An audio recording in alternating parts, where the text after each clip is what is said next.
कॉफीमध्ये फ्लेव्होनॉल आणि अँटीऑक्सिडंट्स नावाचे काही घटक असतात. अँटीऑक्सिडंट्समुळे कॉफी आपल्या आरोग्यासाठी उत्तम आहे. कॉफीमध्ये क्लोरोजेनिक ऍसिड देखील असतं, जे हृदयाच्या आरोग्यासाठी आणि मधुमेहासाठी चांगलं असतं. कॉफी वजन कमी करण्यास देखील मदत करते.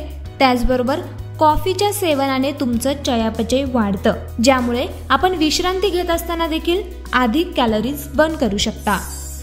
योग्य प्रमाणात कॉफी आपल्या मेंदूच्या आरोग्यासाठी देखील चांगली असते.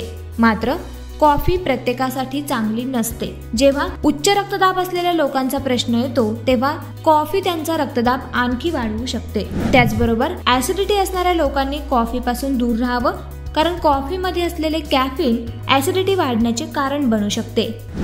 कॉफीमध्ये आढळणारे आरोग्यदायी फायदे फळं आणि ड्रायफ्रुट्स, नट्स यामध्ये देखील आढळू शकतात. त्यामुळे चांगले आरोग्य राखण्यासाठी केवळ कॉफीच घेणे आवश्यक असते असे नाही. कॉफीचा तुमच्या झोपेवर देखील परिणाम होऊ शकतो, म्हणून झोपेपूर्वी कॉफी घेणं चांगलं नाही.